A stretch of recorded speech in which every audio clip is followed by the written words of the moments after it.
ఈరోజు ఉగాది రోజున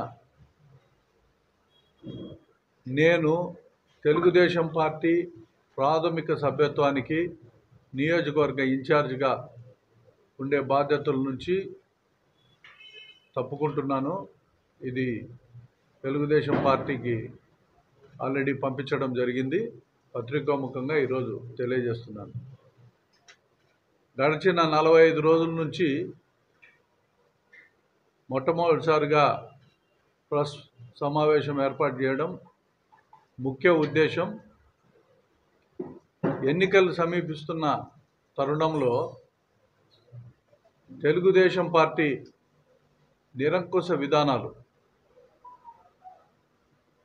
ఒక్క నియోజకవర్గంలో కాదు, రాష్ట్ర వ్యాప్తంగా దాదాపు 40-50 నియోజకవర్గాల్లో తెలుగుదేశం పార్టీకి సంవత్సరాల తరబడి పనిచేసిన వ్యక్తులను విస్మరించి బయట పార్టీల నుంచి ఈ పార్టీకి తీసుకొని టికెట్లు ఇవ్వడం, ముఖ్యంగా డబ్బులు చేతులు మారినాయనే విషయాన్ని రాష్ట్ర వ్యాప్తంగా కూడా ప్రజలందరూ కూడా గమనిస్తున్నారు.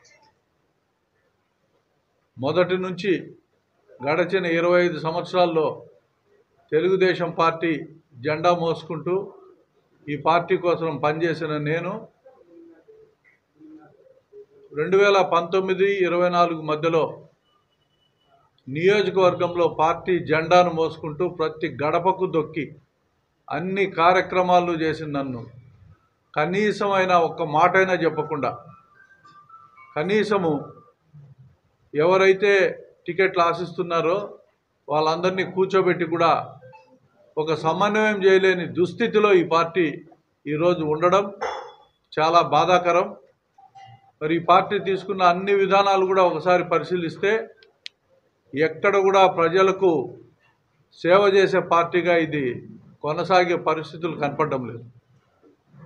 కేవలం ఒక ముఖ్యమంత్రి కుర్చీ కోసం ఆర్టిఫిషియల్ హైప్ క్రియేట్ చేసి అధికారంలోకి వస్తాడము అని చెప్పి కొత్త వ్యక్తులను కవ్వింపు చర్యలకు పాల్గొని వాళ్ళ దగ్గర డబ్బులు తీసుకొని టికెట్లు ఇవ్వడం చాలా దారుణం. చాలా సంఘటనలు ఉన్నాయి. ఎంపీ అభ్యర్థులుగా మనం చూస్తే మాగంటి శ్రీనివాసులు రెడ్డి కానీ, నెల్లూరులో వేమిరెడ్డి ప్రభాకర్ రెడ్డి కానీ, పెంబసాని చంద్రశేఖర్ అని ఒక ఆయన విదేశాల నుంచి ఇప్పటికిప్పుడు సూట్ కేసు తీసుకొని దిగితే Guntur parliament seat, Nellore parliament, Ongole parliament ఎక్కడ చూసినా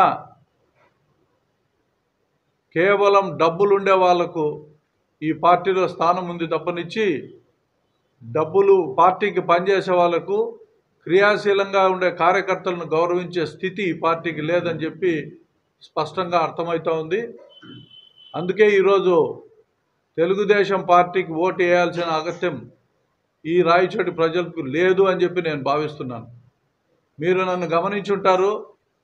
గడిచిన 25 సంవత్సరాలుగా పార్టీ కోసం పనిచేసిన వ్యక్తిని, ఎక్కడ కూడా మచ్చ లేకుండా రాజకీయాలు చేసిన వ్యక్తిని పార్టీ ఈరోజు ఆదరించలేదంటే, కనీసం గౌరవించే స్థితిలో కూడా లేదంటే ఒకసారి ఆలోచన చేసుకోవచ్చు ఏ పరిస్థితుల్లో ఈరోజు ఈ పార్టీ ఉంది అని చెప్పి.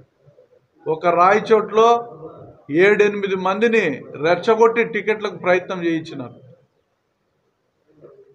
ఇంతమందిని కూర్చోబెట్టి కనీసం మాట్లాడే పరిస్థితి కూడా లేకుండా అందరినీ కూడా ఎవరిని లెక్క చేయకుండా ఏకపక్షంగా ఒక నిర్ణయం తీసుకోవడం చాలా బాధాకరం. అందుకే ఈరోజు తెలుగుదేశం పార్టీకి రాజీనామా చేయాలని, భవిష్యత్తులో జగన్మోహన్ రెడ్డి గారి నాయకత్వంలో వైఎస్ఆర్సీపీకి పని చేయాలని చెప్పి కూడా నిర్ణయించుకోవడం జరిగింది. రేపు ఉదయం 8 గంటలకు వినుకొండ దగ్గర జగన్మోహన్ రెడ్డి గారిని కలిసి ఆయన పార్టీ సభ్యత్వం తీసుకుంటున్నానని చెప్పి కూడా ఈ సందర్భంగా తెలియజేస్తుంది. చంద్రబాబు నిర్ణయించిన అభ్యర్థి సరైన అభ్యర్థి కాదు అని చెప్పి నేను చంద్రబాబుకి చెప్పాను. నేను కష్టపడిన వ్యక్తిని, నాకు తెలుసు రాయచోటి. ఈరోజు పక్క పార్టీల్లోంచి వచ్చిన వ్యక్తులకు మీరు ప్రాధాన్యత ఇవ్వడం చాలా దారుణం. ఇటువంటి వ్యక్తికి నేను సహకరించను అని చెప్పాను. నా సహకారం నేను ఆ పార్టీకి అందించను అని కూడా చెప్పాను. ఆయనతోనే స్పష్టంగా.